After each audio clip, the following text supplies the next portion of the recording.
Olá, segunda série, boa tarde. Vamos começar nossa aula de hoje falando dos processos de eletrização. Então, nós vimos na aula passada que um corpo pode ficar eletricamente carregado quando ele perde elétrons ou recebe elétrons. Mas a maneira como ele perde ou recebe elétrons acontece por um processo de eletrização.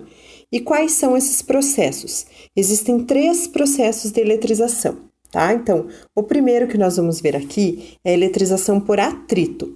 Então, nós temos aqui uma tirinha do gato Garfield, que ele está ali dando um choque no John, que é o dono dele, né? Aí depois, no segundo quadrinho, aparece ele atritando as patas dele ali com o tapete, né? E ele pensando lá que ele adora eletricidade estática, que quando ele atrita as patas dele com o tapete, ele fica eletricamente carregado. Aí ele vai lá e dá um choque no Woody, no cachorrinho, né? Aí ele corre lá para comer a comida dele, mas daí quando ele chega perto da comida, toda a comida gruda em cima do pelo dele. E daí ele pensa, eu odeio eletricidade estática. Tá? Então, a eletricidade estática aqui, né, a eletrização por atrito, o próprio nome já diz, gente, como que a eletrização por atrito acontece? Ela acontece pela fricção entre 2 materiais diferentes. Nós vamos atritar 2 materiais diferentes. E como vocês já estudaram lá em química, que existe a eletronegatividade, né, que é a tendência de um átomo doar elétron, tá? Alguns elétrons têm maior tendência, né?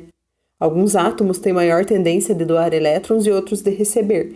Então, de acordo com a eletronegatividade deles lá, sempre um dos materiais doa elétrons para o outro.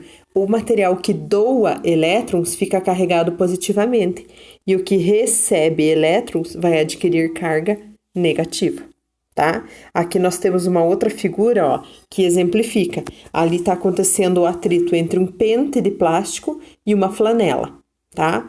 Então, ó, a flanela doa elétrons para o pente. Então, o pente adquire uma carga elétrica negativa e a flanela adquire uma carga elétrica positiva.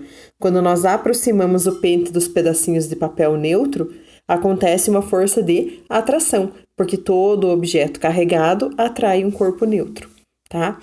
E ali, gente, qual que é a característica principal que vocês têm que lembrar da eletrização por atrito? Como um corpo doa elétron e o outro recebe, digamos ali que no nosso exemplo, a flanela doa 5 vezes 10 a 19 elétrons, então o pente recebe 5 vezes 10 a 19 elétrons. Então eles vão adquirir cargas sempre do mesmo módulo, mas sempre um objeto fica positivo e outro negativo. Então eles adquirem cargas de sinais contrários. Tá? Então, na eletrização por atrito, as cargas adquiridas pelos objetos são sempre de mesmo módulo e sinais contrários, tá? Agora, a segunda eletrização que nós vamos ver aqui é a eletrização por contato. Então, para acontecer a eletrização por contato, é obrigatório que um dos corpos tenha uma carga inicial. Tá? Se eu tiver 2 corpos neutros, é impossível fazer eletrização por contato, porque através do contato, o objeto carregado vai transferir carga para o objeto neutro. Ou se os 2 objetos forem carregados, né, eles vão trocar cargas entre si até atingir o equilíbrio eletrostático. Então, é obrigatório que um dos corpos esteja carregado. Então, vocês podem observar aqui na primeira figura, ó, eu tinha uma esfera ali, azul carregada, grande, e uma esfera pequena neutra. Na hora que eu fiz o contato entre as duas, a esfera grande que tinha um excesso de carga, transferiu carga para menor, tá? Nosso segundo exemplo aqui, ó, uma esfera carregada positivamente, uma esfera grande e uma esfera pequena neutra. Na hora que nós fazemos o contato entre as duas, a transferência de carga de quem está em excesso para quem está em falta e no fim os 2 objetos permanecem carregados. Se os corpos forem idênticos, gente, de mesmo tamanho e de mesmo material, o que vai acontecer? Olhem esse nosso terceiro exemplo aqui, ó. Nós tínhamos uma esfera carregada com carga mais Q e outras duas esferas neutras. Na hora que nós fazemos o contato simultâneo entre as três esferas, aquela que estava carregada vai dividir a carga com as que estavam neutras. E como os três objetos tinham o mesmo tamanho e eram feitos do mesmo material, a carga é dividida igualmente entre eles. Então, cada uma das esferas ficou com uma carga Q sobre 3, tá? Então, na eletrização por contato, gente, os objetos nem sempre adquirem carga de mesmo módulo, tá? Porque depende dos tamanhos deles e tudo mais.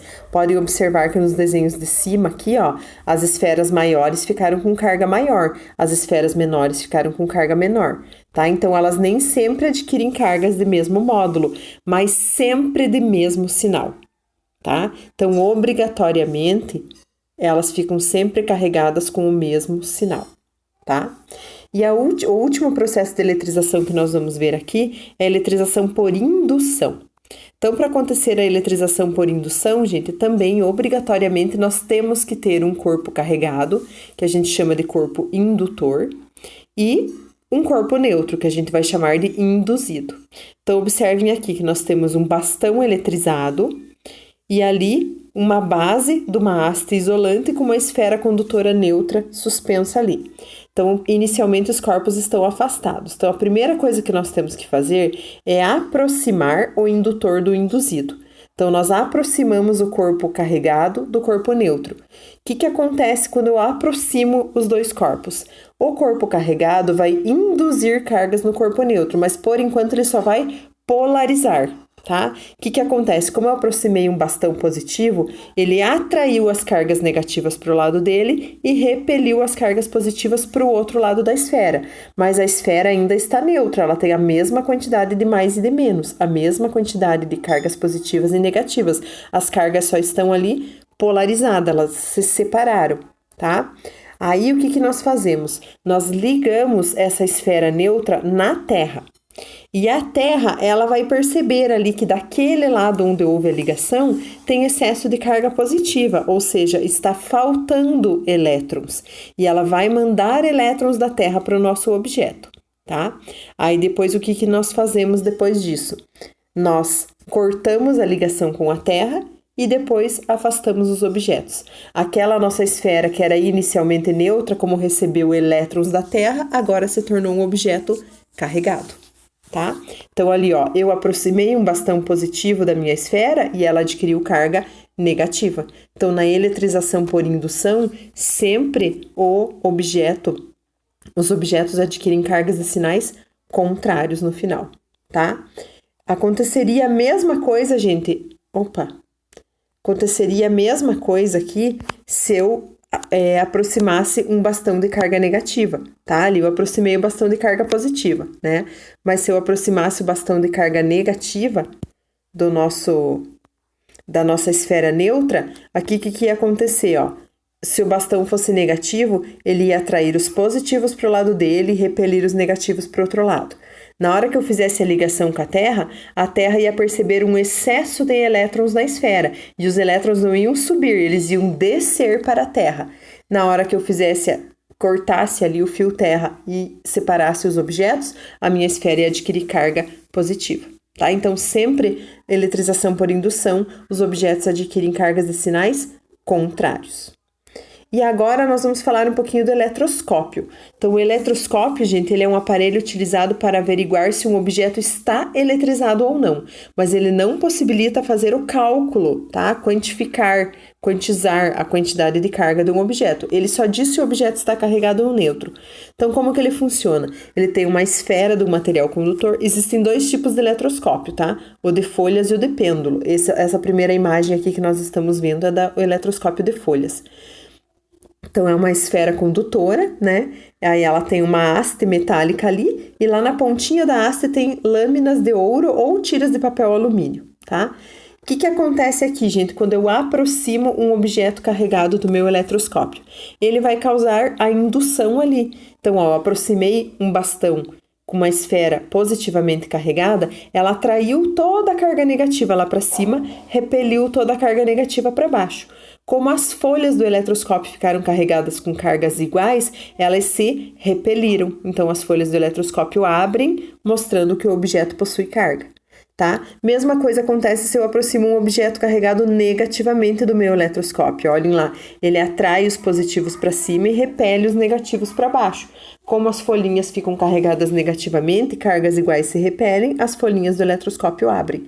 Tá? Então, se eu aproximo um objeto do eletroscópio e as folhas dele se abrem, significa que o objeto está carregado. E se eu aproximo um objeto e as folhas do eletroscópio não se movem, é porque o objeto não está carregado. Tá? E o eletroscópio de pêndulo é mais simples, né? Se eu aproximo ali um bastão eletrizado dele, o que vai acontecer? O pêndulo vai se mover, tá? Vai surgir ali uma força de atração entre eles e o pêndulo vai sofrer um movimento indicando que o nosso objeto está carregado, tá? Então, pessoal, essa foi a nossa aula com a explicação sobre os processos de eletrização. Nós temos mais uma aula hoje e daqui a pouquinho a gente se encontra para resolver os exercícios, tá, pessoal? O experimento aqui nós vamos fazer na nossa aula da sexta-feira, o experimento da página 14, e na aula de hoje vamos nos reunir aqui para fazer os exercícios da página 15. Então, até daqui a pouquinho na nossa próxima aula.